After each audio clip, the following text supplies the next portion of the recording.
this weekend, 2 prestigious titles are on the line. But who will slip through the net to take the win in the fight for the Mubadala United States Sail Grand Prix? And whose name will go down in history, Slingsby, Outeridge, or Spithill, as the battle for the SailGP Season 2 Championship, where supremacy reigns and dominance rules, rages on to its final conclusion. 3,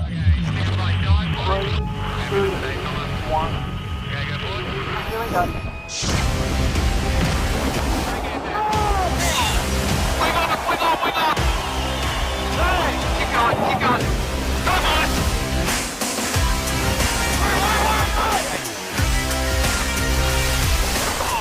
Coming up, boys, come on! I love this shot. Welcome to the Mubadala United States Sail Grand Prix, the event the sailing world and SailGP fans have been waiting for. It's grand final weekend. San Francisco hosts the world's best sailors for the series championship, and tomorrow the big one, the Season 2 championship. 3 races today and 3 more tomorrow at the same local times that follow a week of practice here on the Bay, which has produced shocks and surprises both on and off the water here in San Francisco. The U.S. team opened proceedings on Monday when, in just moderate winds, they had an equipment failure and capsized.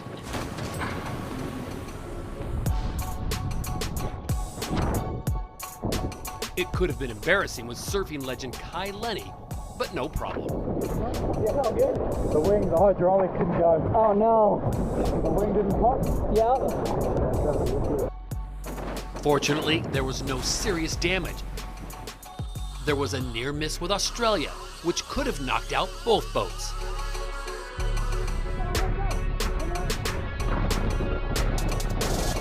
On Thursday, series leader Australia capsized and caused enough damage to put their plan to even get to the final at risk.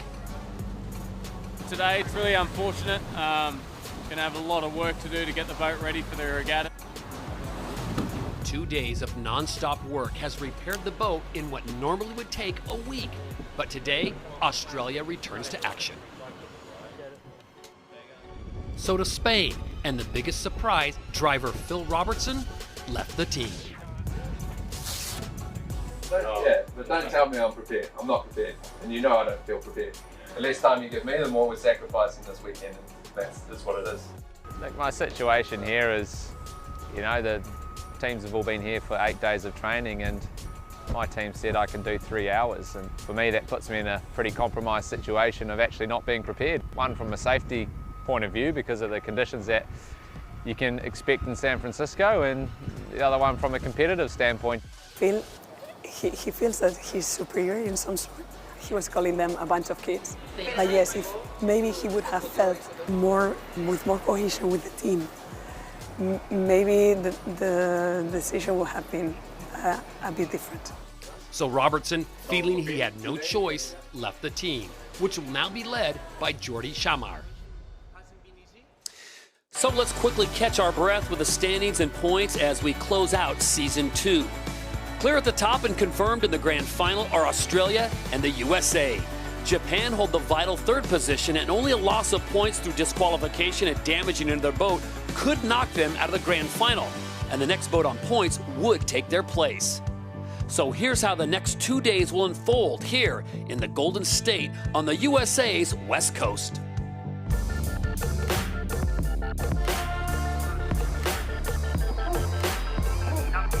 The Mubadala United States Sail Grand Prix in San Francisco is the grand final event of the SailGP season and must crown not only the winner of the event, but the winner of the championship. The event winner will be decided by 5 races, 3 on the first day and 2 on the second. After these races, the event winner is crowned, championship points are awarded, and the top 3 teams overall progress to the championship final race, a 3-way shootout for the season title. In the championship final race, it truly is all or nothing. Any of the 3 teams can walk away with the title, and a single mistake could cost everything.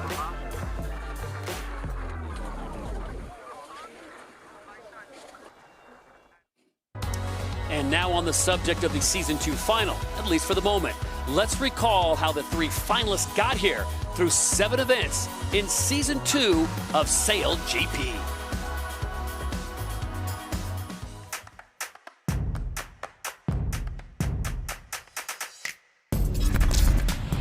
Leading the overalls coming into the championship is Tom Slingsby's Australian team. They've shaken off the boat gremlins and their inconsistencies by winning the last 2 events in Cardiff and Sydney. And here comes Tom Slingsby and the Flying Roos. They will win in Sydney. San Francisco is known for its strong winds, Tom's favoured conditions. It would be a brave person to bet against the Australians to defend their Season 1 crown. You think you can beat us? Yeah, you've got a battle on your hands, and we think that we can beat any country on our day, and we've got to try to prove that. Jimmy Spittle's new American team have not won an event this season, but are the most consistent, currently second in the standings. Jimmy Spittle comes through in second place, ever consistent. Next final you need to win, Jimmy. Despite sitting second, he'd not had the best of luck this season.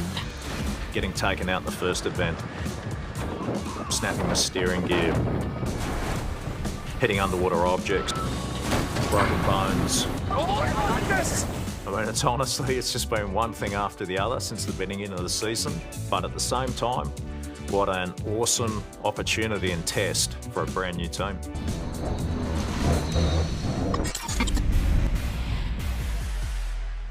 With 2 series wins from 4 podium races, Nathan Outridge's team have made it into the top 3 after surviving a huge crash with Great Britain.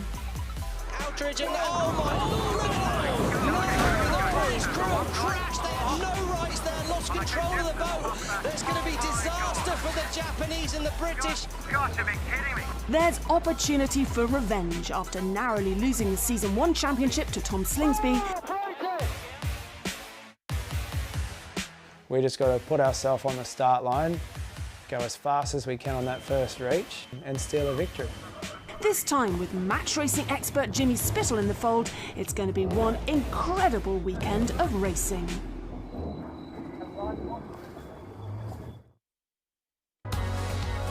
We are getting very close to racing here. Day number 1 of the Mubadala United States Sail Grand Prix in San Francisco, California. The 8th and final stop of Season 2, and then it's on to the grand final, which will be Sunday, a $1 million winner-take-all.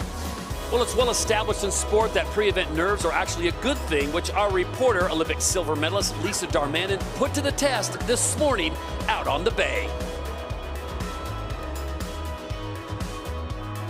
Well, the locals tell me we have a perfect recipe for a fantastic day of sailing on San Francisco Bay. On the racecourse today, there are westerly winds averaging around 26 kilometres per hour with gusts towards 40 kilometres per hour. Teams will have to decide whether they sail the shorter distance by benefiting the wind that is bending along the city shore, or sail faster by heading into the middle of the bay to find the stronger and more consistent breeze. Tomorrow's winds are looking very gusty and more around to the south, which will mean a more tactical day of racing as the wind navigates the hills and buildings to make its way offshore. It's the density of the wind and the cold air here in San Francisco that really gives that wind an extra bit of power. I'll tell you what, Todd, those in the bleachers are lined up for the best seat in the house as those F50s reach straight at them. Buckle up for some dramatic racing. Well, hitting the start fast and accurate, it gets you out the blocks, but it's converting that to a lead at Mark 1 that's absolutely crucial. Strategy on this race course in particular is crucial. As the teams approach gate 2, they can turn left or right, and here they can choose different sides of the course. The gusty wind coming over the shoreline onto this course can give big changes in the wind strength and direction. Opportunity aplenty. The approach and exit from gate 3 will be filled with danger. Huge acceleration, along with the need for pure boat speed, puts the pressure on the flight controllers. How comfortable are they being uncomfortable? The final turn upwind at gate 4 is the last chance for the crews to separate. Unlike other SailGP cities, San Francisco adds to the decision-making of the crews by adding a very, very strong current. Freddie Carr?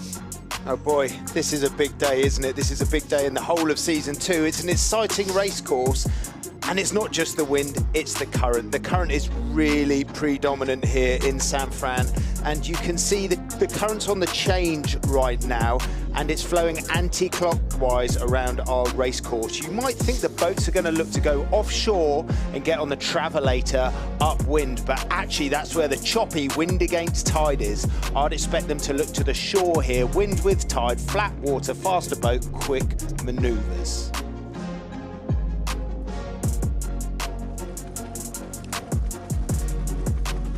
Well, there is a huge discrepancy in the sea state across the course. The city shoreline is basically a lake compared to the middle of the bay. So those that come out here and have to execute those maneuvers are going to have an extremely tough job compared to those that stay close to the city. It's also a lot choppier down the bottom of the course, so that ride height is going to have to change as the teams go down the course, and those flight controllers are going to really have to be on it today.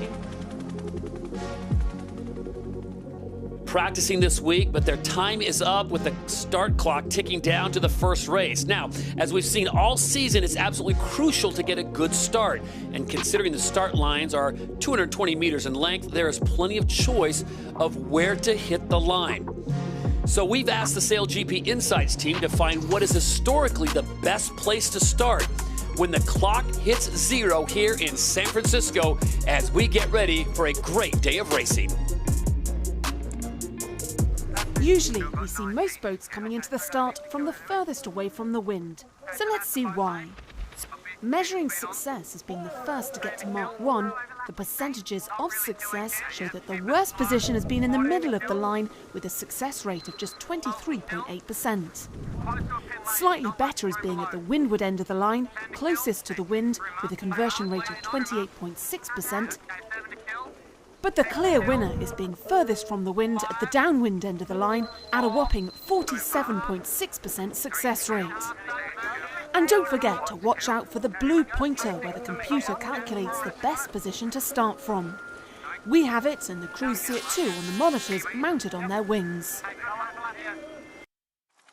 Alongside sailing veterans Stevie Morrison and Freddie Carr and Olympic silver medalist Lisa Darman, and I'm Todd Harris. We are set to go, gentlemen. We are under 90 seconds, Freddie, and this is a big, big moment for the fleet. That's a big moment for the fleet. How are the boats that currently are in the grand final going to play today? Are they going to push, try and find some form, or are they going to protect their assets? Let's not forget, if they have a stinker today or tomorrow, break their boat or capsize, they will not be in the grand final. That means the boat in 4th will step up into that 3-way grand final. That boat currently is Spain. It's blown my mind they got rid of their helmsman. Have they thrown away 4th place by doing that? I personally think it could be a bit of a shocker, but time will tell. Well, it's a big, big race course out here, Freddie, isn't it? There's going to be a lot of action. 44 seconds to go, and the boats are already turning back. New Zealand a little bit late on parade, but it's going to be a good one. So they get into position, and you cannot cross the line until it goes white and the clock hits 0. So this is key, Stevie, getting in the right spot and timing it perfectly. Well, here we go. Left-hand side of the screen, we see the start line. There's the blue pole position, and Spain, well, he's aggressive. He's early leading back here, Jordi Jamar, on the Spanish boat. He's going to be probably a little early to take off. Nathan Outridge on Japan. Have a look at the Japanese boat coming through underneath the fleet. He's attacking this bottom end of the line. It's all about the timing. It's Australia in the middle of the line. He's early. Nathan Outridge and the Japanese crew at the bottom of the line. Full pace. Timing looks good. Here we go. Light goes white. It's clear to go. Great start by Jordi Jamar, but at 63 kilometres an hour on the top of the wing there. Nathan Outridge and his Japanese crew are going to lead the fleet towards Mark 1. It's a drag race now. Pressing hard.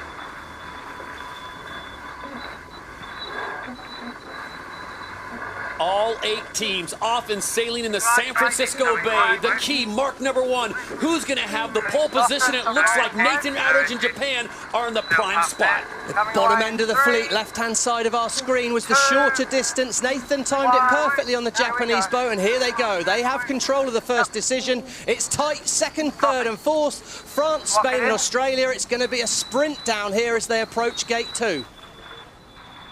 Got a job in the next path.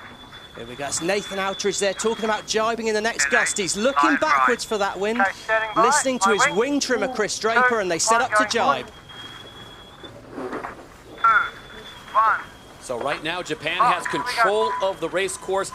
Freddie, did they make the right decision where they're taking this line? Yeah, I think they might be looking to jibe in the flatter water and limit their manoeuvres. I'm interested by New Zealand here at our bottom of picture. They're setting themselves up to get out to the shoreline as we go upwind into the flatter water. That is where you want to go. We're going to call it bottom left, get to the shore, flat water, better boat speeds. Well, look at the ladder line here. We can see in the middle of the fleet, the Spanish actually have found a little bit more wind. Their speed at the top of the marks there, we can see they've been up at over 70, but on the numbers on the bottom, the Japanese are quicker than New Zealand. They're finding their way down the course quicker. That's going to be crucial. The Spanish team here set up.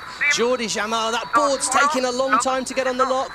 Here they go. They're having to jibe, but the Japanese stepping out as we come down the course. It's tight in the back here. The Spanish fall off the foils.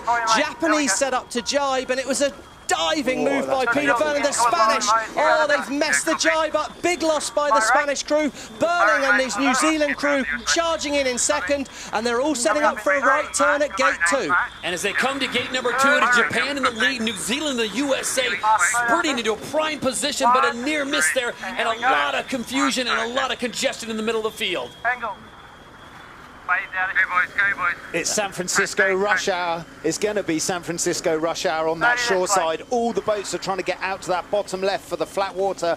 The Brits have decided to go to the opposite gate and try and sail a bit free and fast. It'll be interesting to see where they rejoin the boats that are coming off the shoreline. Yesterday during practice, Great Britain was the most consistent, looking so good, and they've got the message on the front, send it. And they really are sending it now. That's the voice of wing trimmer Ian Jensen there, 15 seconds. He's talking about the distance to the boundary. This is the umpire's penalty fence relative Denmark, penalty fence relative Denmark. Didn't give mark room, French now need to drop back behind the Danish crew. That will be costly. We can see the ladder lines on the screen now. They tell us who's leading up the course, and at the moment it's the Japanese crew of Nathan Outridge, but he's not done the best tack. He's flying the boat a little bit low on that shoreline side. The wind is gusty. Lisa talked about a bend in the wing caused by the land, but let's see how good that is at the moment. Looking at the ladder line, it's Peter Burling and the New Zealand crew. Look at the speed at the top of the mast, 55 kilometres an hour. Huge boat speed on the Kiwi boat. But look at Australia. Australia back in the game, Todd. They were out the back, and at the moment the big losers are the Japanese crew. Found a light wind patch. It's going to be tight with Great Britain. Outridge and his Japanese crew have to turn behind as the Kiwis in Australia straight into attacking duel. And the Americans also falling back. They were in third, now back to fifth. Bad jibe there by Burling. The boat's off the foils. Look at the speed here. And look at the wind speed on the British boat. They're going to the San Francisco shoreline, and they have got more wind speed than the boats offshore. That means they're not only just in the flatter water, but they've got better wind as well. Remember, 3 races today, but if you are Japan, if you are the USA, and if you are Australia, you are thinking about the big picture, the grand final tomorrow for $1 million and the overall series title.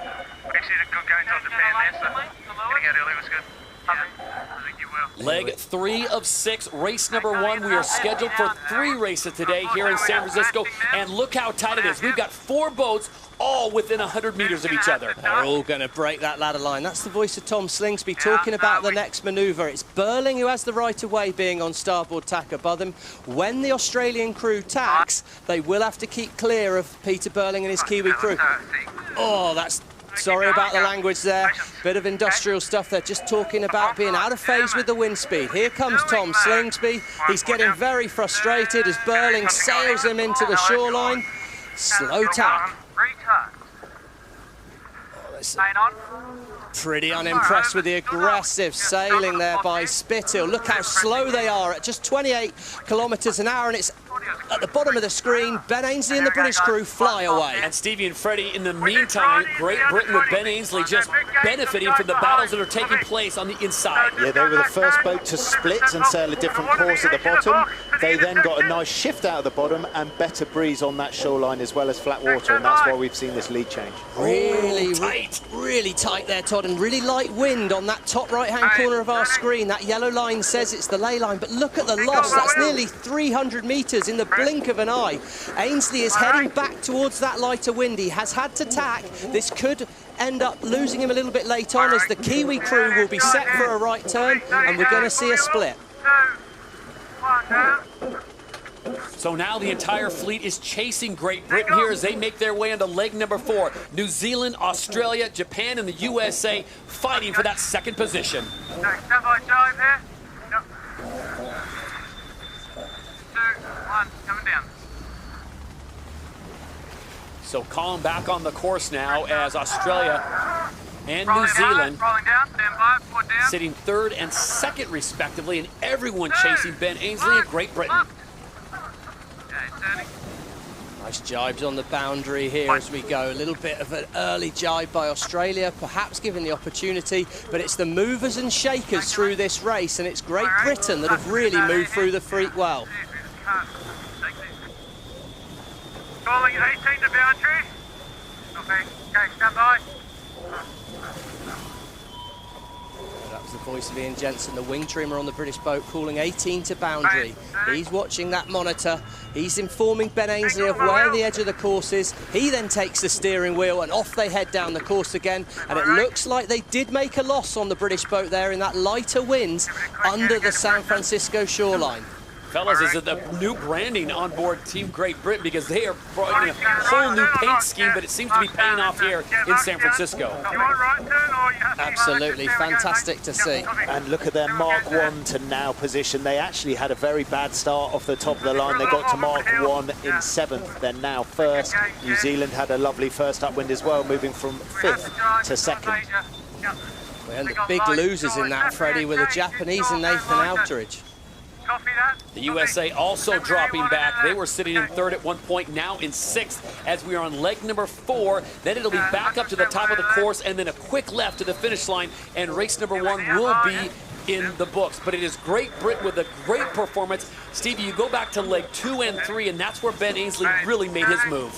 Yeah, absolutely. We're on board with the British boat here. Before the start, Lisa asked us the question, would they want to go for the more consistent wind, or would they go for the shiftier wind underneath the San Francisco shoreline? Ainsley here, he's set up to go offshore again. He's going to sail away from the land, find the clearer wind. That did him well on the last leg. Look at that lead, over 200 metres ahead of the second place New Zealand boat. And this is a summary of the British downwind leg, and they've got some wheels downwind. Look at that, about 4 or 5 kilometres an hour faster than their nearest rivals, sailing a very, well, identical distance. So they've got some wheels on that British boat with their new branding. Speedy branding, I reckon. Fast stickers. Well, there we go. We're going to split at the bottom. We're going to learn a bit more about this race course when Australia and New Zealand come back together. Australia classically heading into the flatter water off San Francisco. Burling in second place. Equal time at the bottom mark. We come on board the Kiwi boat, sailing it well, foiling it smoothly. 5, 3, 2, 1, down. It's not lost on me that the 2 boats that are at this regatta, and they're my redemption boats, Britain and New Zealand, they're the 2 boats that right now aren't going to make the grand final unless there's a shocker for the top 3. They're sailing really fast and really clean. Is that because the pressure's off a little bit? Maybe, but that tack, look at that tack on the Kiwi boat there, Freddie. The speeds drop right off. But as we look on the ladder line, it looks like a huge gain to the turn at the bottom for the Kiwi crew. That San Francisco shoreline is proving treacherous for the teams that head there, which is a shame for all the fans on the shore there, not getting the close-up views at the moment. Massive crowds turning out on a beautiful Saturday here in San Francisco. This is leg 5 of 6 coming down to the finish. It'll be the 200 meters after they get onto the final leg, and it is all Great Britain, all Ben Ainsley here in the bay.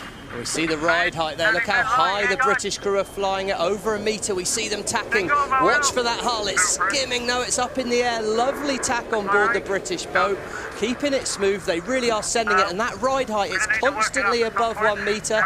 Luke Parkinson doing a great job as the flight controller on that British boat. And also, look, they've been flying the boat out of the water 100% of the time compared to the other two. If you touch your hulls in the water, the boat slows down, and that's the difference right now, and that's why they've got a really good boat speed. Fast and efficient. Team Great Britain out in front by more, plummeting on 200 meters. Second place with New Zealand, third with Australia, Denmark, the USA rounding out the top 5. But remember, the USA, Japan, and Australia already have their tickets punched for the grand final, which is coming up on Sunday, the race for $1 million and the Season 2 championship. Final upwind leg here, Todd, and we've probably only got about 500 metres to go till that last turning mark, and then a 500-metre dash to the finish. So we're within the last few minutes of this race. Ainsley will like what he sees. He can see a 250-metre lead looking at the ladder lines.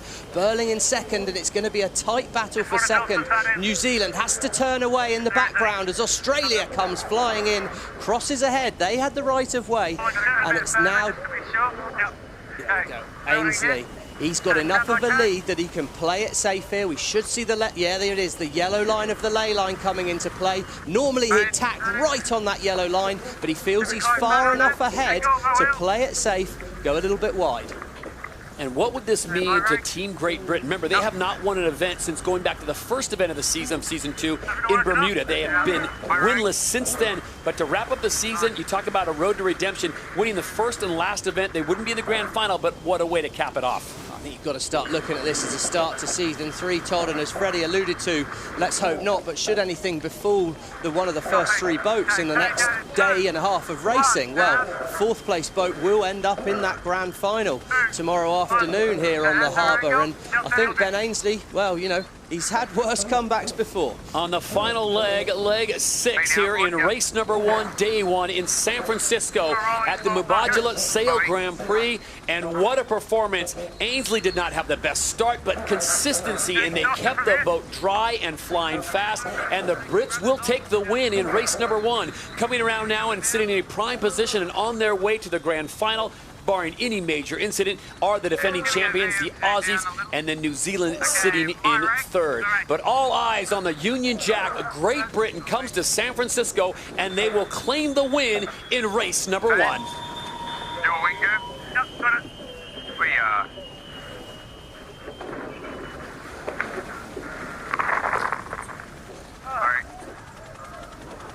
Ainsley across the line. Australia in second. New Zealand looking to be in third. Good movement for Denmark in fourth. The Americans, guys, Jimmy Spithill said to the skipper, he's going to protect the asset. Going to protect the asset, and the Danish move through the fleet really nicely in that race, and they are going fast upwind. I'm going to dive into it a bit more, but the Danish have found wheels upwind. Intriguing race that for me, Todd.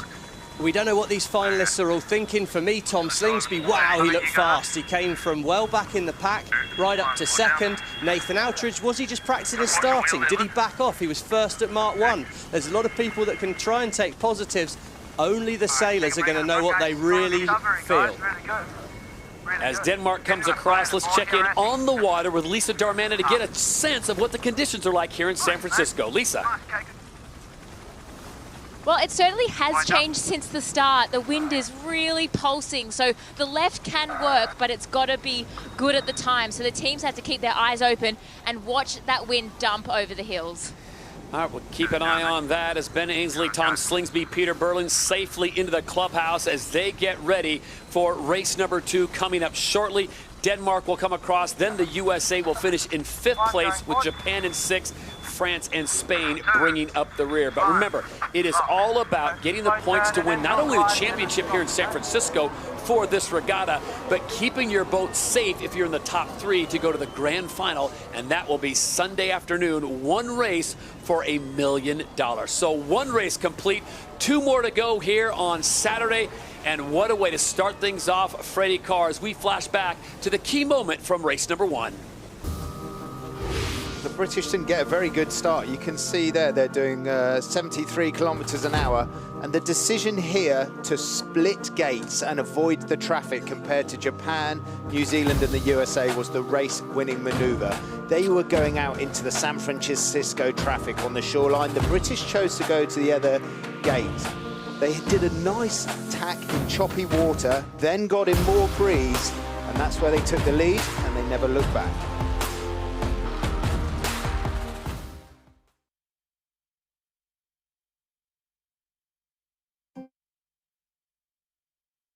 middle of the Atlantic called Bermuda. I'm really far from home.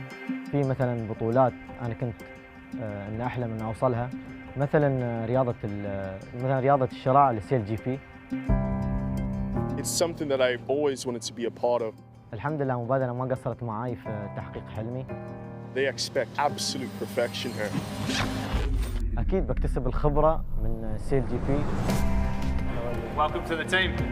The Mubadala Excellence Programme focuses on getting young talent such as Hamza involved in sport. SailGP Inspire Programme partners really well with that. طلعت على سيل جي بي يعني تحمست إني أروح في أقرب وقت يعني. I did 2 events with the Inspire Programme. Trey came with an incredible passion and determination. Now I work here at SailGP full time. Nice to meet you, Trey Maxwell. Nice to meet you. The biggest thing is just speak to everyone, just work hard. You guys excited? Yeah. You're going to be behind the scenes with the best sailors in the world.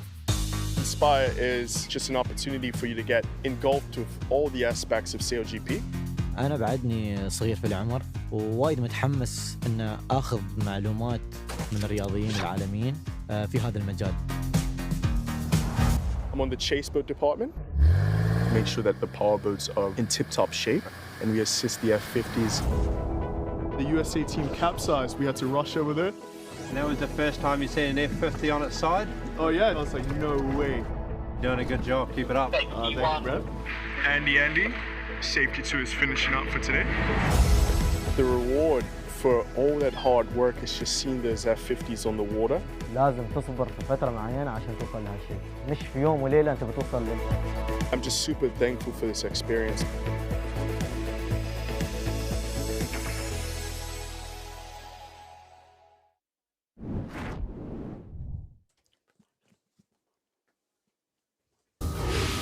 Well, the start didn't turn out to be crucial. We come in here, we see the Japanese out the back of there and the Spanish crew leading the fleet back. The advantage of being at the back for the Japanese crew is you're up on the foils early and they've both got a different run in. Outridge has got to arc his run.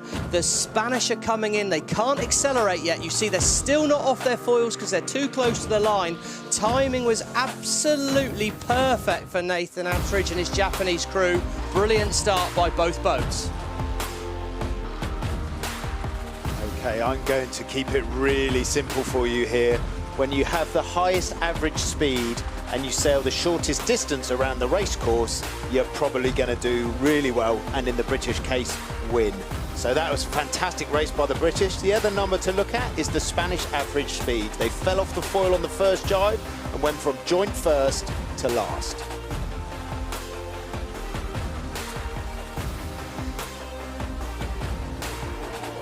Well, you'll see all teams this weekend consisting of 6, or if the winds go light, 4, as the Mubadala United States Sail Grand Prix will be the 3rd event with female athletes on board. The Women's Pathway program is successfully accelerating the training time for female athletes as the league drives forward to create a championship with gender equality, and the youngest is already an expert. When I heard that they were having an open call for female sailors to join SailGP, that's an opportunity of a lifetime for any sailor. I got a call from Jimmy March 24th, 2021. We looked at a lot of different applications, but CJ's was one that really stood out. He said, CJ, we want you to be on our team. And I was just absolutely screaming and jumping up and down in the parking lot. I really want to be the best sailor I can be, so I reached out to our Team USA coach. Philippe gave me a few tasks to use Oracle Cloud, helping him create graphs to visually see what the top teams were doing. And we see CJ Perez there, just 18 years old. At Caddies, we made a really great tactical decision to split at the top mark. The USA moving from 3rd to 1st. Oracle Cloud was a huge part in the success of winning that race. There you go, race win for CJ Perez on board that American That cruise. day I made history being the first American female to win a race race on SailGP. National champion CJ Perez. To come from Hawaii and represent them on such a global scale like SailGP, it feels amazing. At just 19, CJ Perez living her best life. As a reminder that tomorrow it's the big one at the same time here in the USA, the grand final. Well, tomorrow's big grand final will take place here in San Francisco. You won't want to miss that. The race for $1 million. And also reminding you how to judge the boats out there on the water.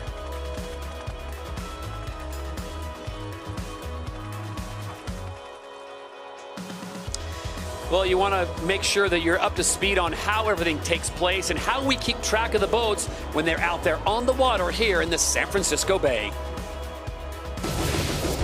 SailGP uses award-winning live-line graphics to display the racecourse on your screens. Using augmented reality technology, the boundary lines, turning gates, start-finish lines, and ladder graphics are overlaid onto the racecourse.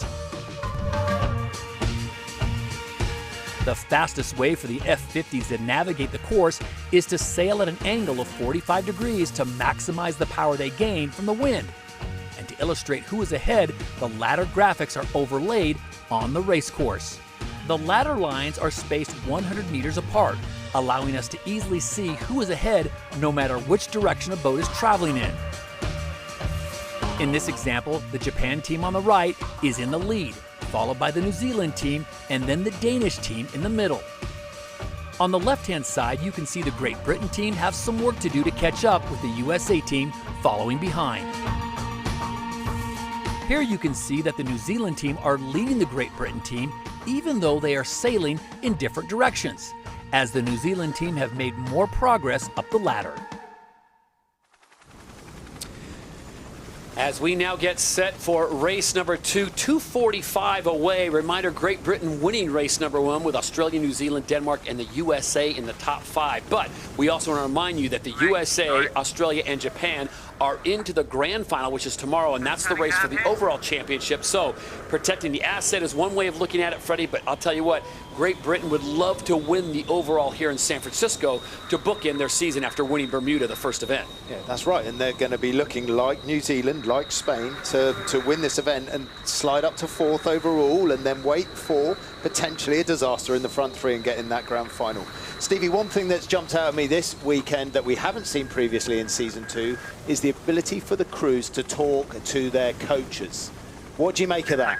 Well, I think it's a great feature, and when you look at this New Zealand lineup here, Pete Burling, Blair Tuke, Andy Maloney, all America's Cup winners, but they've brought in an America's Cup winner coach in Ray Davies. Legend. They haven't had a coach all season, which for my mind is a mistake by this New Zealand crew. Don't know why they've done it, but they're not stupid. They've learnt their lesson and they've brought in an absolute legend. He's there in that rib. He's watching from the outside. He's seen a few boat races in his time, Freddie. Yeah. He's no coincidence to me that they're performing.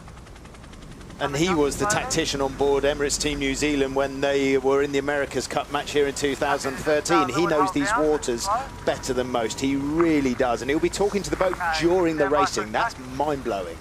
Spain coming to leeward fast. So 1:10 to go to the start of race number 2. Great Britain winning race number 1, and this will be critical. Putting yourself in the best position, Freddie, to get a jump at the line. Remember, you cannot cross the line until it goes 0. The white line is clear. And we know from race 1, the Japanese launched really well off the bottom third of that line. We saw that in our insights at the top of the show. That's the place to launch from. But the race is not over at Mark 1. On this race course, there's overtaking lanes everywhere, and that's because it's wind against tide offshore with choppy water versus wind shift and flat water inshore. Really intriguing racetrack.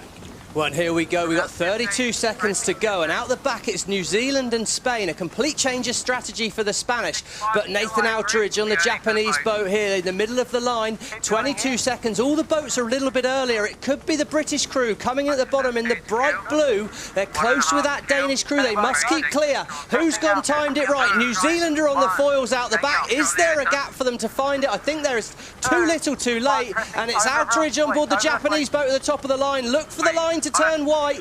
Australia and Japan on the button, and it's now a drag race between these two massive teams. On the inside, it's Slingsby trying to press over the top. It's Japan. I think at the moment it lies with Slingsby and the Australian crew. How brave will Japan be?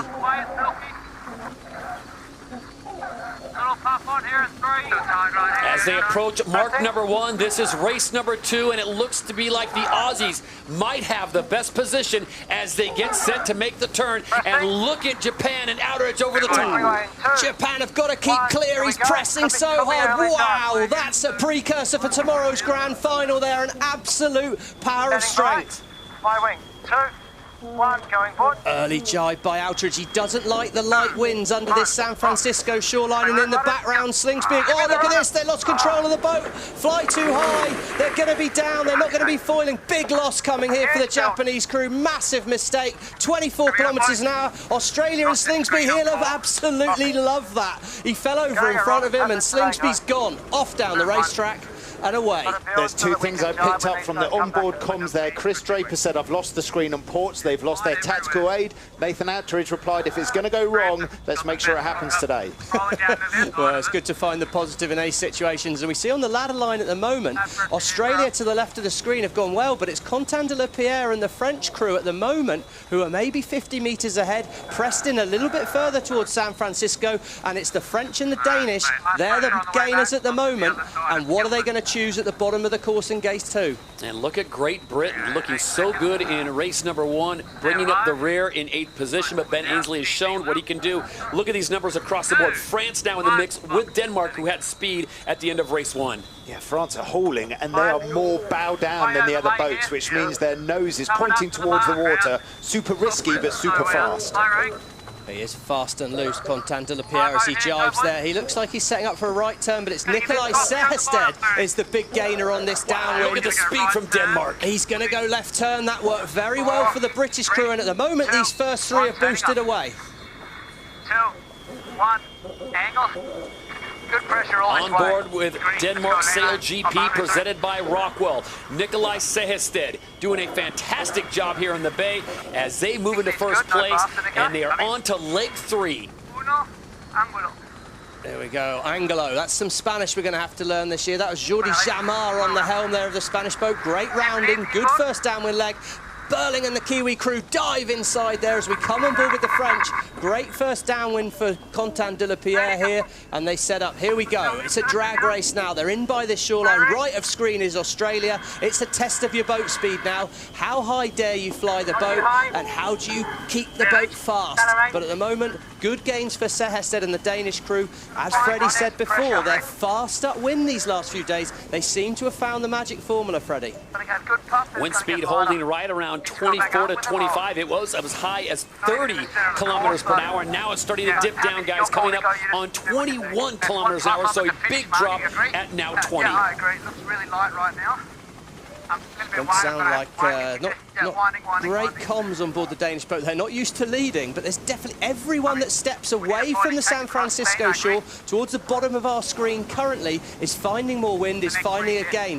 The Spanish crew there, they went round the bottom mark in 4th, but they're up to 2nd, a big gain offshore. Denmark need to be careful that it doesn't get too light, the wind in other the San Francisco shore. All those buildings, all that land in there, it's slowing the wind up. Further offshore, more wind. If you've got more wind, Todd, you just go faster. Are you surprised to see Tom Slingsby, the defending champions Australia, who are already into the grand final, racing as tough as they are, as New Zealand almost clips them from behind? Wow, that was a tight tack there. Australia had to keep clear. They very well judged by New Zealand, and all boats executed well. They're the best sailors in the world. We shouldn't be surprised as Denmark have lost the lead. They're on port tack, have to keep out the Spanish way. Spanish need to nail this tack if they're going to stay here. Big pressure on the Spanish crew's next tack. Here they go, setting up. Then we get the right, that's pretty nice. 2, 1, look, Kendall. And it is Spain out in front with Denmark and France, the top 3. There you see the velocity numbers. And the wind is dropping as we go down on the water with Lisa Darman. And Lisa, what are you seeing and what are you hearing? It is super light on this left-hand side now, and it's really dangerous to come over here because those tacks are quite difficult to do foiling if you're tacking out on the left-hand side. So really tricky, and those teams are going to have to recalibrate how they're sailing because very different to before the race. Yeah, and you can see that 19.6 kilometers an hour we're showing, just ticked over 20. At the start of this race, it was about 25 to 27, so the breeze has stepped down a fair bit since the start gun. Midpoint in the race here, Todd. Denmark and Spain first and second. Still a bit of race to run here, but wow, great upwind leg by both crews. Here come the Danish. There's the yellow line. That's your lay line. That suggests they're laid up for the top of the course here for gate number 3, but big call to make. I'm not sure I like the look of a left turn. I'm not sure I want to head back towards the San Francisco shoreline, but an extra manoeuvre for Sehested and his crew. That could be costly. I love where the Spanish are now. They need to keep clear of the Danish, take the right turn, and it could look good for Jamar and the crew as they head downwind. Denmark still in a learning process as they make the turn at this gate. They'll be on to leg number 4. They have the lead. Here comes Spain with their new helmsman, Jordi Chamar, taking over for Phil Robertson as the drama played out here in San Francisco. He has left the team. Next year, he'll be a part of Canada's SailGP. Well, let's be honest, I'm not sure we expected this to happen. First day of racing for this young Spanish crew as a Spanish outfit, and they lead at the gate here. One more downwind leg, one more upwind leg to go, and they can do it. And I think it's light winds. Yeah, Tom Slingsby round there. He said good pressure this way. He's talking about the wind. He loves the wind. They're going so fast. Coming away from the shoreline, it's less disturbed wind, no land in the way of the breeze, and it's a big gain at the moment. Team USA, Jimmy Spithill making their way on to leg number 4. They currently sit in 6th place. Remember, they are in the grand final tomorrow, so they are, in his words, protecting the asset. There you go, lead change. 100-meter gain for the Spanish by stepping out of shore. But look at the leaderboard, 7th and 8th. GBR and Japan. It's a tricky race course out here. And as we look at the boat speeds, both these teams, Spain and Denmark, 100% flight time. The level in this fleet is going stratospheric at the end of season 2.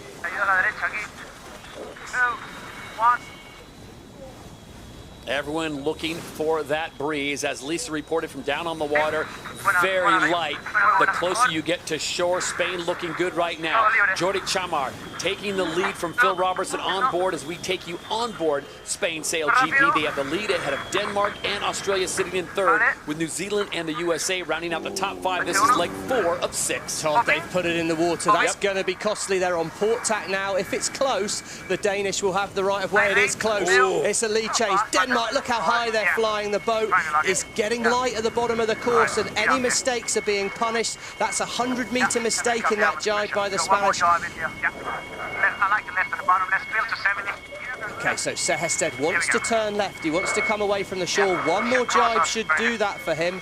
What can the Spanish do? At the moment, they're fairly committed to going right turn, and Denmark will get their favoured side of the course. I will. Easy cross on everyone. Copy. Young crew that has had a learning process throughout the season. They had a great performance in Denmark at Aarhus. They have been consistently in the middle towards the back of the pack. Stevie, is this an opportunity for them to show what they can do?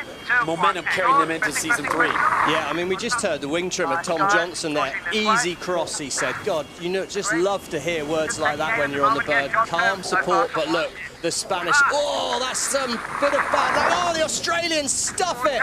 Flying too high there. Apologies for the language, a complete loss of control on the Australian boat. Flew too high. I was just about to say, season 1 champions chasing down the young Spaniards, and wow, well, there you go. That'll be them out of this contest with the Spanish crew now. And in the background, it's Japan and the USA pushing down the course. And you can see the wind speed is built all across the course. Look at our top left, and the wind speed left to right is very, very similar. So the breeze is filled back in on the shoreline, but it looks like it hasn't affected the Danes here as they've stepped out from the leeward gate and extended 100 metres. I think one thing maybe to remember, Freddie, at this stage of the tide, on the bottom of our screen, the tide is going from left to right. It's like if you come away from the shore, you're on a conveyor belt. Yes, they're on the travelator to the windward mark, so they've paid the price with slightly choppier water for their tack. but they're on the travelator upwind to the final day. So it's Denmark, Spain, and Japan as we check in back on the water with Lisa. It's really flattened off across the whole racetrack now, which indicates that the tide has actually changed. So the guys will also have to take that into their consideration with their strategy. That all got a little bit shouty on board the Danish boat there, and what I really liked is Nikolaj Sejersted just leaned forwards and tapped his wing trimmer, Tom Johnson, on the shoulder and said, easy, mate, easy. Just hit the reset. There he is, Nikolaj Sejersted. He's a round-the-world yachtsman. He's not likely to get too flustered in San Francisco Bay, I would have said, to be perfectly honest. He's seen some big situations. What a calm guy. Great to see the Danish. This is a big moment in Danish SailGP's career. Huge moment coming up potentially for them if they can hold it together for the next 2-3 minutes. Yeah, they won a race in Aarhus at their home event, and that was fantastic to see. They did really well in Saint-Tropez and broke a jib sheet whilst leading the race. So this would be a bit of a crowd favourite win, in my opinion. Look at this shot here, right-hand side of screen, the Spanish crew, we can see that sparkling water. Sun's reflecting, but that looks like more wind to the right of screen. Denmark, the fans of the Danish team will be very happy to see up and foiling, and look at the loss that bad mark rounding by Tom Slingsby and his Australian crew have made as Nathan Outridge. We said he was last on the downwind leg. He's put the shifts together and he's up to third. Outridge, the wind whisperer, he's back in the game. And moving up to second place, Denmark has the lead. They have the right of way. It'll be one more turn for them on leg number 5. They'll be onto the final stretch to that finish line as they head back towards the shore with the crowds amassing on the seawall. And what a performance and what a result for the Danes. Race number 2 of 3 on the day, but giving them a lot of momentum. And you talked about this. This is a young team. They're still trying to earn their way in SailGP, but this is a great way to start. Yeah, I mean, what I love the most is the tempo. They sound really calm. Sejersted's being a leader. He's leading the team. He's keeping the team when he needs to. That's Tom Johnson, the wing trimmer, talking about the wind coming for the tap. Yeah, exactly. Stand by. 2, 1, and 1. Have a look in the background, Todd. Look at the Japanese crew up to second place. We can see on the left-hand side of the screen there how Outridge has put this lap together. Well, we're going to have to look back at that later. Outridge now straight round the outside of the Spanish. Denmark well set up for gate 5 here. Just a blast to the finish. Nathan Outridge can tack.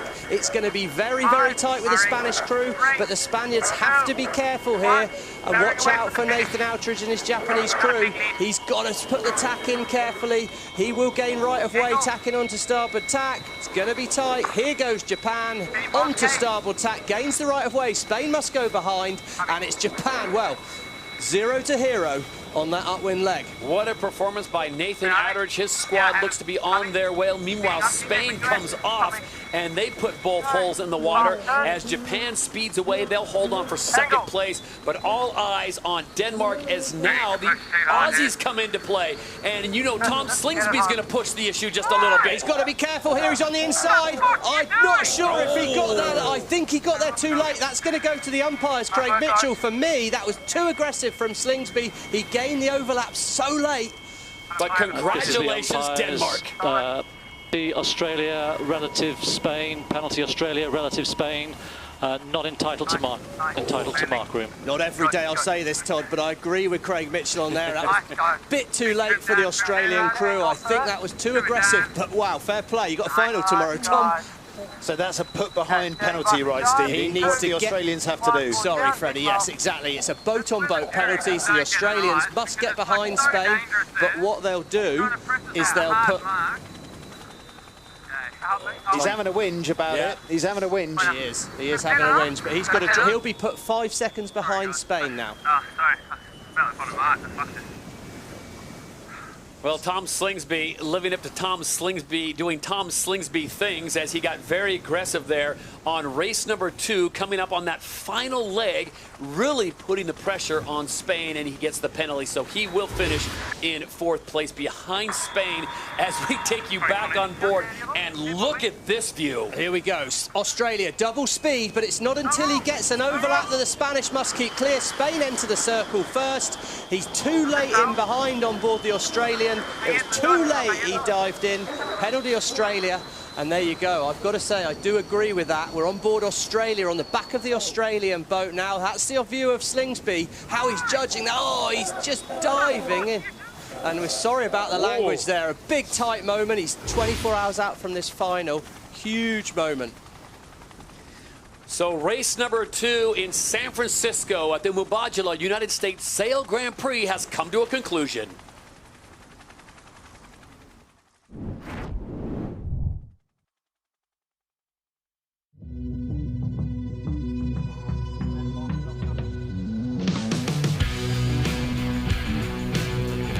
So this year, SailGP, not only are we racing on the water to win, we're racing for our planet in the Impact League. This is a league where points are awarded to teams for innovative ideas to help reduce our carbon footprint and help protect the world we live in and the planet we race on. Here with Parley and really just educating the kids on how they can reduce their impact on the environment. That was unreal. We had so many kids come down, they were super engaged, and we showed them a little bit about what we're doing but also how to make positive change. As a sailing team, we're committed to the sailing, we want to win the sailing, but also we're very committed to this Impact League as well. So we're trying to replace some of the single-use plastic that we're using for the righting lines. And the righting lines are ropes that we use if the boat capsizes or pitch poles. Previously we had cable ties on there and things like that, so we've just replaced all of it with Pro with hook and loop system. We're always really trying to find unique ways to save our plastic footprint, and one of the things we've done recently is to replace cable ties with little Velcro tabs. The season has been quite exciting for us in leading the Impact League, and we hope to continue on with that through to the end of San Fran. SailGP has an objective of being a zero-emission event. What EODev can do on this event, replace diesel gensets with these ones that are zero-emission. So every day we're just weighting heavy waste, like this. Every day we've got the information about our consumption, and so we try to adapt our strategy and minimize our impact.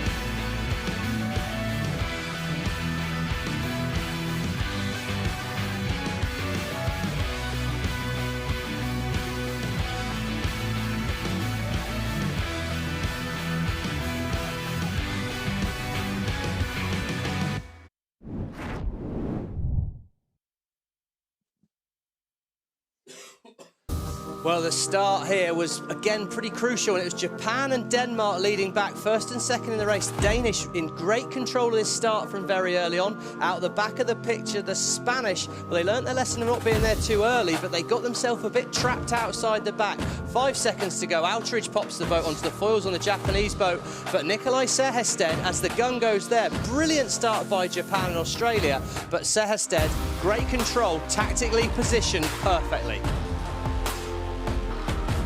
So after 2 events at the Mubadala United States Sail Grand Prix, day number 1 here in San Francisco, it is Denmark that leads after their win in race number 2, 13 points, 1 point clear of the defending champions from last year, Australia. Great Britain sits in 3rd, Japan 4th, New Zealand, Spain, USA sailing very cautiously, and France sitting in 8th.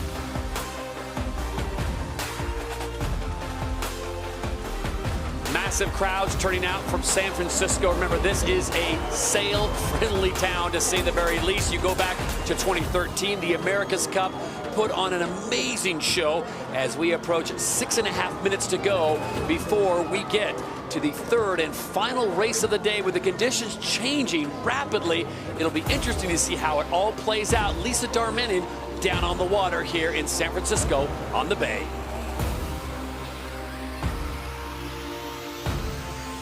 The same, so it is definitely a challenging day for the teams.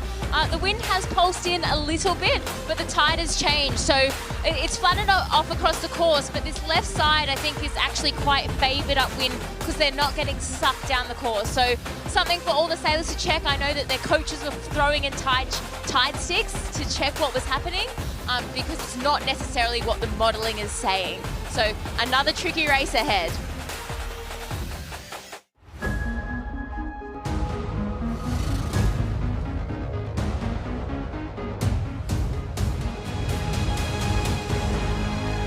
No one cares how a team did in the regular season. You'll have 3 boats racing for $1 million. Australia's the best sailing nation. They're going to want to stay away from us. We are the underdog team.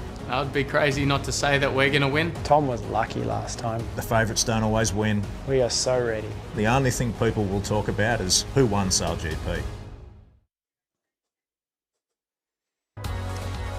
So as it stands right now, it is Australia, USA, and Japan that will be in the grand final tomorrow, the race for $1 million. And as Jimmy Spithill has said before, he wants to protect the asset and make sure his boat does not get damaged.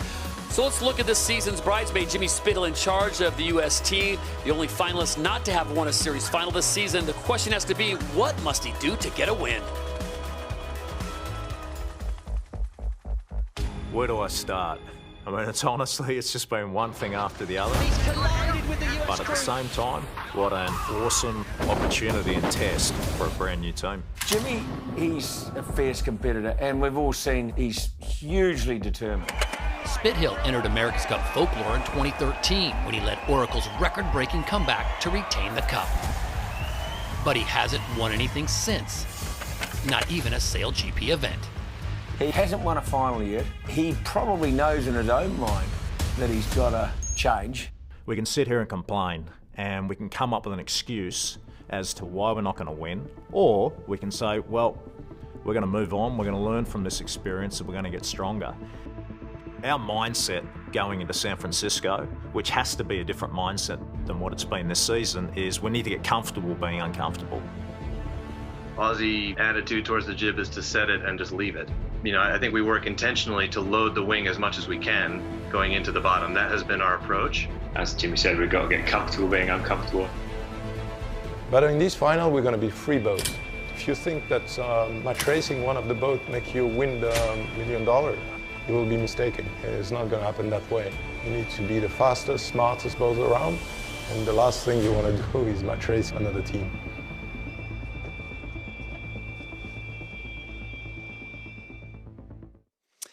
Okay, we understand no match racing, but we'll have to wait to see what else they're keeping up their sleeves. Maybe his opponents can help as Jimmy Spithill comes up on 3 minutes to go to the start of the third and final race of the day.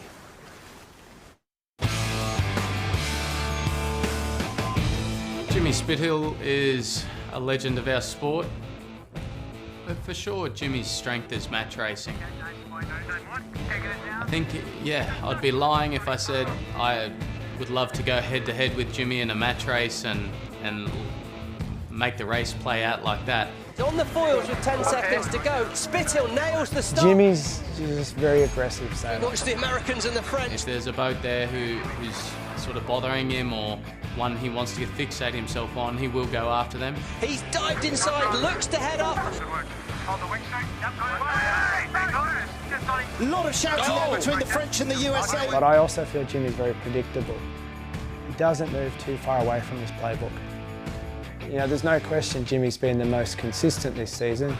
Fans can appreciate the Yankees and what they're doing. He hasn't won an event, and he keeps saying he's just waiting for San Francisco to win on home waters. Can Spithill and his US crew hang on in there? Gonna be Team USA that gets the win. So with massive fans looking on, we get set for the third and final race of the day. This is day one of the Mubadala United States Sail Grand Prix. Todd Harris, Stevie Morrison, Freddie Cart, Lisa Darmanin down on the waters. We approach 90 seconds to go. So Jimmy Spithill was first in race number 1. He was 7th in race number 2. Freddie Cart, does he still protect the asset in race number 3? That's a momentum game. They need to find some momentum. They need to hit the line fast. And we've seen from the first 2 races, it sounds basic, but the boat that's going the fastest when the gun goes is the boat that's led at Mark 1. It's not necessarily about position on the line. It's about winding that boat up onto the foils, getting it ripping when the gun goes. Stevie? Well, I just think if we think about the finals, historically, that's 1 minute to go to the start. Historically, the leader at Mark 1 in these grand final, in these final 3-boat races, has won the race. Nathan Outridge has been the first at Mark 1 in both races so far today. He's got his starting pants on. well and truly, and they're working well for him. Remember, 2 titles on the line this weekend. You can win the San Francisco event, the Mubadala United States Sail Grand Prix, and then the Season 2 Championship, which will take place the final race, 3 boats, winner take all, $1 million. Now 30 seconds to go to the start, Stevie. Yeah, here we go. We've got Great Britain at the bottom of the line in great control here, doing a nice job of setting things up as we come into the start. 15 seconds to go here to the start, and up on the foils it's Tom Slingsby in Australia in the middle of the line, but I love where Peter Burling and the New Zealand crew are coming in at the bottom. How's your timing? Ainsley and the British crew must keep clear. It's going to be tight on the gun. New Zealand look like they're early. It's going to be tight in the middle of the line there. Wow. Japan and Australia again, great start, but it was a big squeeze by Burling. France and USA over the line early. No delayed starters, no delayed starters. No delayed starters. Well, here we go. No need to push for Nathan Outridge. That means he's feeling comfortable. He's going to lead at Mark 1. France and USA must drop behind that red line. They must be last round the fleet after being over the line early. 3 from 3 from Outridge at Mark 1. At mark number 1, it is Japan with the lead, Australia in second. Both of them scheduled to be in the grand final, barring a major incident which would take their boat out. But they look very good, and Nathan Outridge once again with a major flex. Don't watch the boat behind. Good one on the boundary here. Is that a preview of the final there? We got the Japanese here. We're on board the bow of the Japanese boat. Australia sets up to jibe. What does the Japanese crew do here? Look at these speeds, bottom left-hand corner. Well, big moment at the moment. It's a big difference in speed because the Australians have just manoeuvred. Seems calm on board that Japanese boat. This was the point in race number 2 where the Japanese had a terrible jibe and lost first place. Will they make this one stick? All sounded a lot calmer on board there, didn't it? And that's the voice of Chris Draper, the wing trimmer, saying fat on ley line. That means they've maybe sailed a little bit further than they need to, but they're going to be coming in hot at the bottom of the course here. And looking at the ladder line, fast mode. There you go, he's got to come in fast. That's the translation there for Outridge. Might be earlier. And that's the voice of the wing trimmer on board the blue British boat there. That's Ian Jensen, the wing trimmer, talking the distance down to a ley line. So when he thinks they can make this right turn at the bottom, and it looks like going to take a left turn at the bottom and lead the fleet away, will be Japan. Tom Slingsby jibing. That says to me he's going to split at the bottom, and we're going to have a split heading up the first long upwind leg. It's been crucial so far today. It's not that windy down here. And here we go. Right shift in the minute. So through the gate and on to leg number 3, it is Japan and Nathan Outridge. Australia and New Zealand sitting 2 and 3. The Americans dropping back to 7th. That was very interesting. Chris Draper, the wing trimmer on board the Japanese, said big right shift. They're heading to the right. That means it will favour them. We also heard on the Australian boat saying a little bit light here, so we might see the Japanese step out on the Australians in the bottom half of leg number 3. Oh, they won race 2, but look at Denmark. They parked. They're on 2 holes out the back. It's going to be no good. And Australia, not Australia, sorry, the Americans, another mistake. They're off the foils, feeling the pressure here. There's going to be some homework to do tonight for that US crew. But the young Spanish, I've got to say, I'm very impressed with how they're sailing today. Top of screen, Tom Slingsby heading away from the San Francisco shoreline, and it'll be interesting to see how things are with Japan. And Denmark, winners of the last race, in trouble right now. Really, got to get things sorted out. That's the regatta leader there. Let's not forget that. These boys were leading after 2 races and they've had a stinker. They've gone from mid-fleet to hard last, a long way back. Here we go. There's a cross at the front of the fleet as we rejoin the race. Some 50 metres ahead. It's still very, very tight. That's the voice of Nathan Outridge. Look, he's looking backwards. He's talking about coming into a lot more pressure, more wind. Comforted by Chris Draper, the wing trimmer there. We can see here Castani on the bow, Tim Morishima, the grinders. 2 in his left turn. Working hard. They're talking about... That's what you want to hear. What you want to hear. Nice gain. About a 100-yard lead for Japan right now here in race number 3. This is leg 3 of 6. It's Japan, Australia, New Zealand, and now Great Britain making a gain as they get past Spain into 3rd. 2, 1, lock. Here we go. Slow exit. Boy, that is some treacherous crossing. Wow, that looked like a pretty smooth one to me. Outridge had to change the rate of turn in the middle of it. Said I've got to turn a little bit slower. Coming in a good height here, son. Taking That's Chris Draper reassuring Leo Takahashi, the flight controller. We're happy with how high we're flying. Constant communication loop to sail this boat smoothly.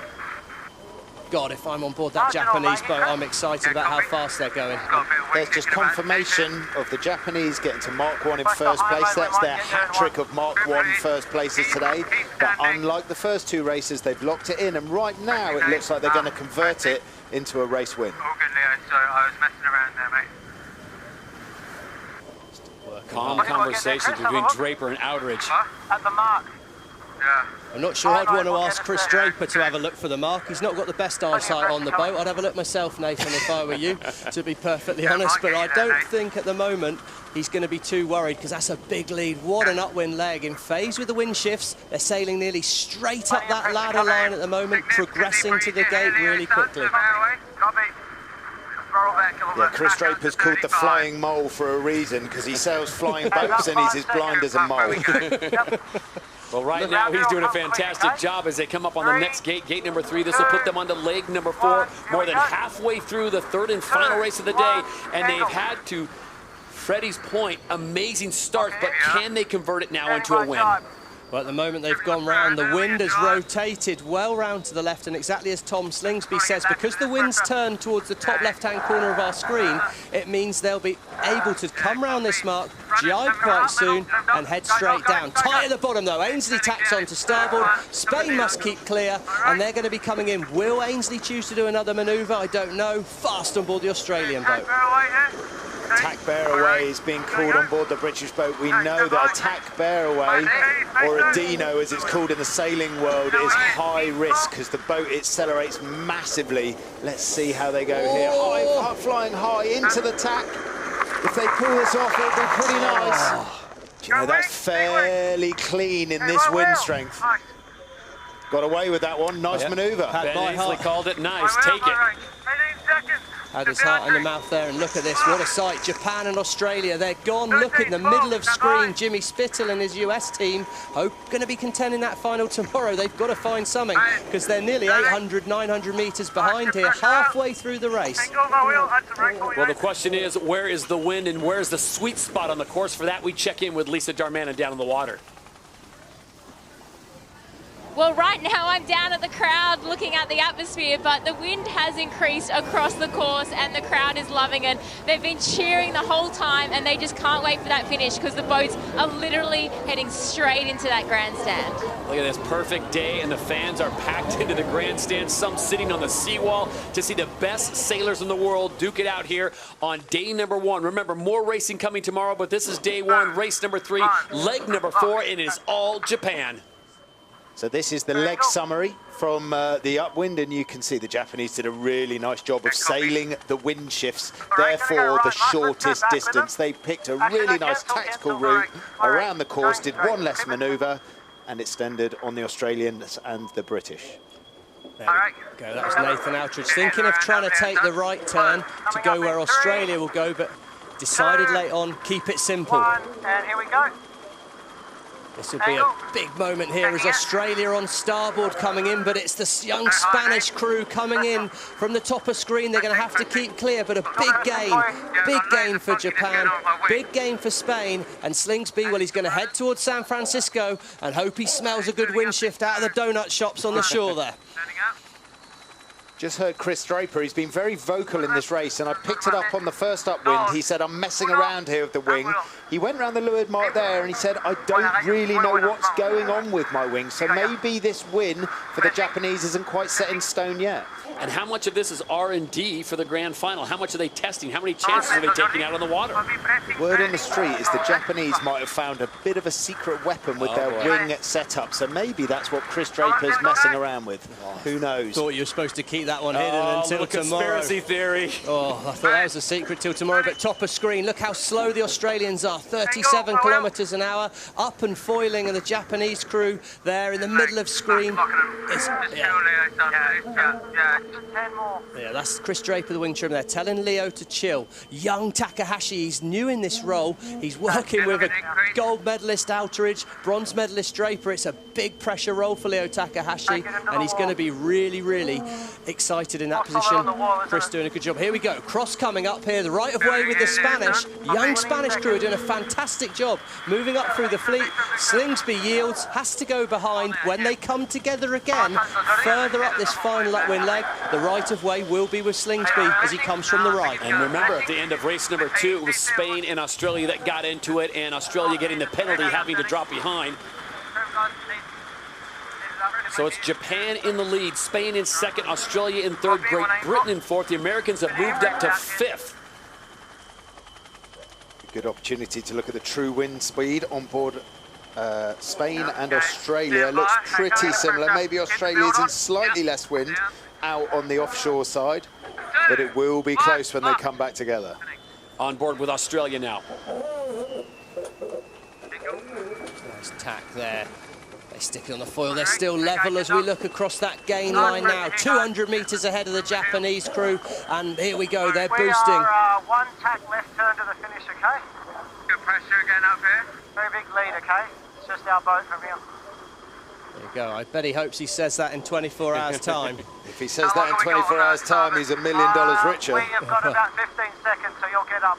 And there is a definite difference in mood on board boats with Nathan Outeridge, Jimmy Spithill, and Tom Slingsby. Would you agree, Stevie? Hugely different characters. I mean, Slingsby is such an aggressive fighter. He loves the combat, so does Spithill. But Outeridge, he loves to sail his own path. He loves to keep it smooth, flow, rhythm, all the rest of it. He's a smooth sailor. He's not combative. And if he can be leading at Mark 1, that could be really, really good news for the Japanese crew in 24 hours' time. You can be as smooth and calm as you want, but looking at the forecast for tomorrow, blowing 20 knots off the city, you can throw all that out the window, in my opinion. I'm fully inclined to agree, but I just think it's going to put more of a premium on calm decisions, calm decision-making. If you're hot-headed and the wind's being hot-headed out of your control, could mean we have some serious drama before we even get to that grand final tomorrow. So in race number 3, in the final gate, it is Japan, and look at the speeds, climbing over 90 kilometers an hour. Over 50 knots in old money as they bear away there. The acceleration, the control of the foils from Takahashi. Finish marks really tough here, Nathan. Really close together, the finish marks. And Japan sending a message to the rest of the fleet and possibly the 2 other competitors in the grand final tomorrow, the Americans and the Australians. We have figured out the bay, at least for today. Race number 3 will go the way of the Japanese, and look at that speed as they cross the line. Biggest thing for these guys today is they figured out the formula to start the best in the fleet and got a hat-trick of Mark 1 first places. Huge. And the crowd, well, the crowd are lovely. There you go, Chris Draper said we deserve 3 of those. Yeah. Whoa, big chat, like it. So if you are the US or Australia, you've got to be a little nervous because the way Japan started all 3 races was amazing. I think so, really. I mean, great. Hey, listen to that. You don't have to speak a lot of Spanish to understand they're pretty happy with that one. What a performance by the young Spanish crew there. Slingsby, let's listen to hear what he's got to say about things. Dropping board.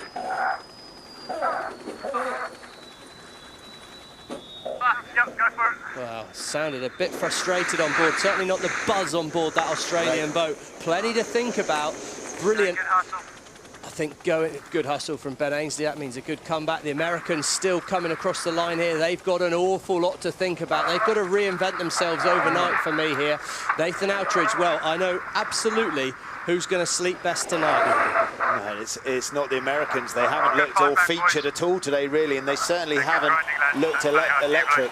Well, I'm pretty sure in 2013 we did hear that one day you're a feather duster, the next you're a rooster. Well, there'll be a good time to pull that one out the bag, Jimmy. He's had a few comebacks in this place before, and he's going to need something very, very special to turn things around. As Denmark comes in, remember the winners of race number 2, they will finish in 6th in race number 3. Then it'll be France and the Kiwis with a big fall off from 5th in race 2. And of course, 3rd in race number 1. They will finish dead last in race number 3.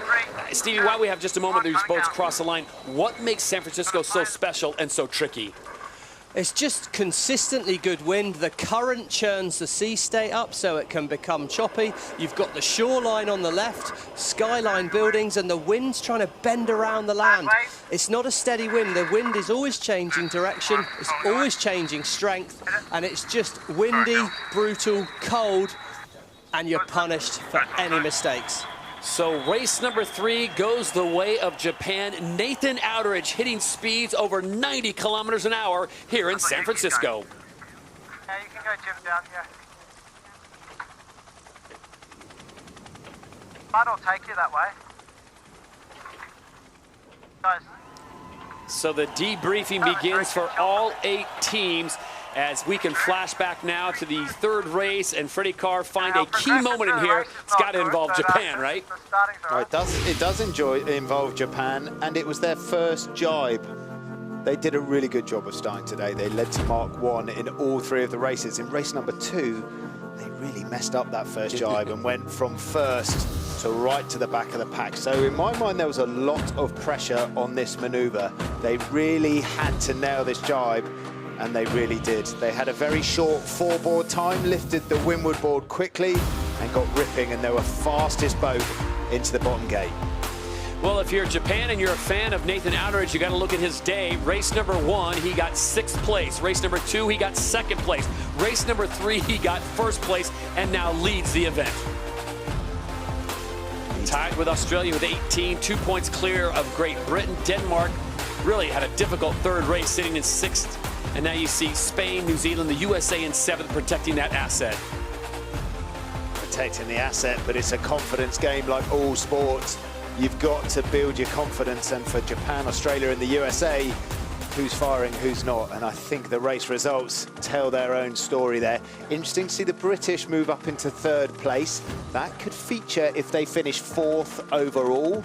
Let's not forget, if there's a capsize or a breakdown from the 3 current holders of the grand final positions, the 4th place will move up. Yep, and you talk about consistency. It looks like everyone across the board had what you guys like to call a stinker of a race, but Australia's kept it in the wheelhouse. A 2, 4, and a 3, that's not terrible. It's not terrible, Todd, but who cares about who comes 2nd tomorrow? It's only about winning, and one thing I can see that Tom Slingsby doesn't have there is a 1 next to his name, and he hates that. He knows how to win a race. He's won the most finals this year. I've got every faith in his ability to turn it around. But yeah, first is what matters. Well, for the intel down on the water, let's take it down to Lisa Darmanin, who's in the bay. Lisa.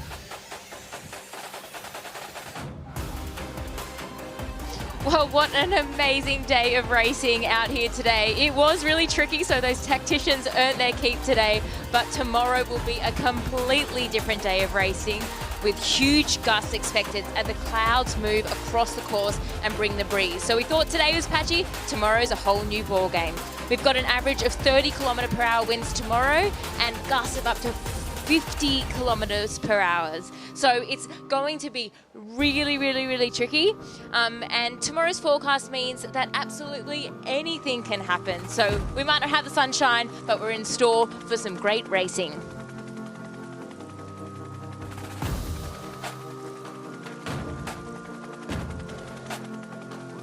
So day number 1 is complete here at the Mubadala United States Sail Grand Prix, San Francisco, California, as season 2 comes to a conclusion.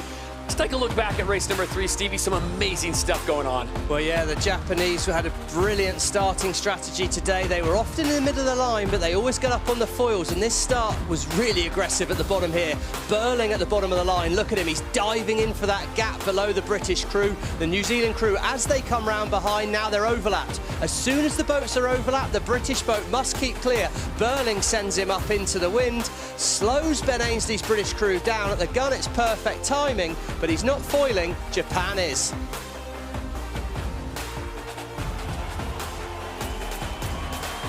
Well, we saw earlier what Tom Slingsby and Nathan Outteridge were expecting from USA driver Jimmy Spithill in the final. Now let's get the opponents' opinions on the other 2. First, Outteridge and Spithill put Tom Slingsby under the spotlight.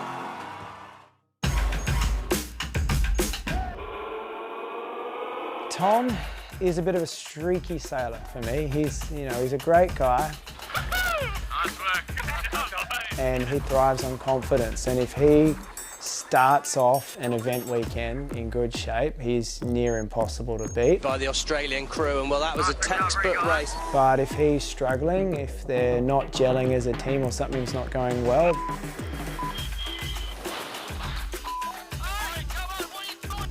there's a weakness there to be pounced on. Terrible. The results don't lie, you know. The results do the talking. These guys clearly have shown they're the best team because they're in first place on the leaderboard. I would say it's the Australians to lose this final. You know, he's got the advantage of being the defending champion and winning most of the events this year and a really good sailing team. So he's going to be tough to beat. Keep it fast and cool. Absolutely unbelievable race. What an intense race. Australia, the defending champions, and third place into the final is the driver of Japan, Nathan Outteridge. Is it revenge for him after finishing runner-up to Slingsby in the season one final? How do his opponents think he will approach tomorrow's grand final?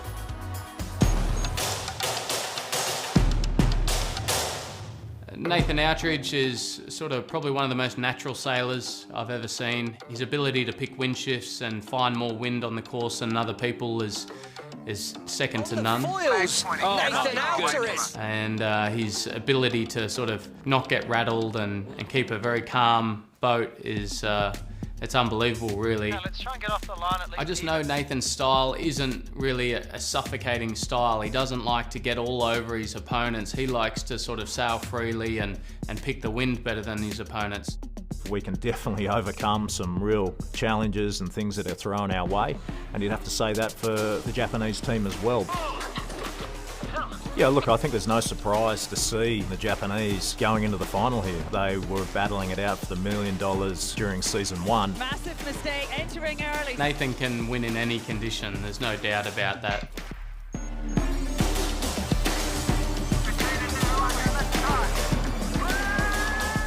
Outteridge manages to stay inside. Outteridge had control.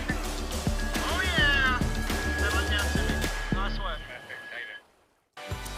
And finally, let's get the opinion of SailGP CEO Russell Coutts, who probably knows these drivers and the way they compete better than anyone. Perhaps even better than they do themselves.